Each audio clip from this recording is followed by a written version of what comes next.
নমস্কার বন্ধুরা, নিবার রান্নাঘরে সবাইকে স্বাগত। আজকে আমি একটি নতুন রেসিপি নিয়ে এসেছি, কই মাছ ভাপা। আমি কই মাছ ভাপাটা করে দেখাবো, আপনারা দেখতে থাকুন। রান্নাটা খুবই সুস্বাদু হয়, আপনারাও বাড়িতে ট্রাই করে দেখবেন। প্রথমে আমি কই মাছ নেব। কই মাছটা কেটে ভালো করে ধুয়ে পরিষ্কার করে নেব, নিয়ে ওতে লেবুর রস দেব,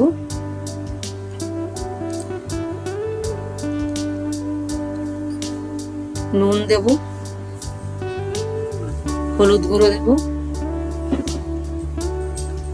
লঙ্কা গুঁড়ো দেব,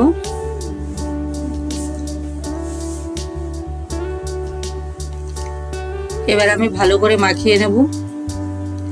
মাখিয়ে আমি কিছুক্ষণ রেখে দেব। এবার আমি একটা পেস্ট তৈরি করে নেব। কালো সর্ষে কাঁচা লঙ্কা দিয়ে পেস্টটা মাছের উপরে দিয়ে দেব।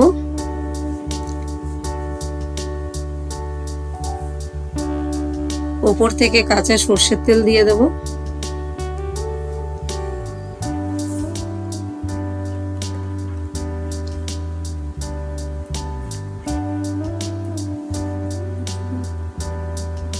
নুন দিয়ে দেবো স্বাদ মতো, হলুদ গুঁড়ো দিয়ে দেব,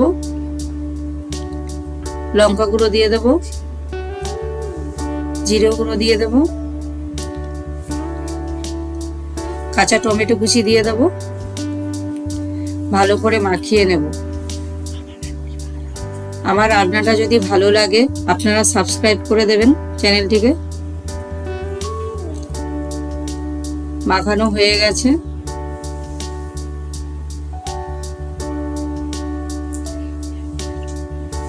এবার আবার আমি একটা টিফিন কৌটো নেব।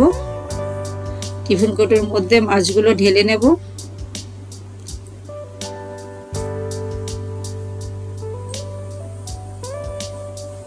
ওপর থেকে আবারও আমি একটু কাঁচা সর্ষের তেল দিয়ে দেব। এবার আমি কাঁচা লঙ্কাগুলো চিড়ে ওপর থেকে দিয়ে দেব। টিফিন কৌটো ঢাকা দিয়ে দেব। কড়াতে স্ট্যান্ড বসিয়ে দিয়েছি, জল দিয়ে দিয়েছি। এবার আমি টিফিন কৌটোটা বসিয়ে দেব। বসিয়ে ওপর থেকে ঢাকা দিয়ে দেব। 20 মিনিট ভাপা হবে। রান্না রেডি, পরিবেশন করব।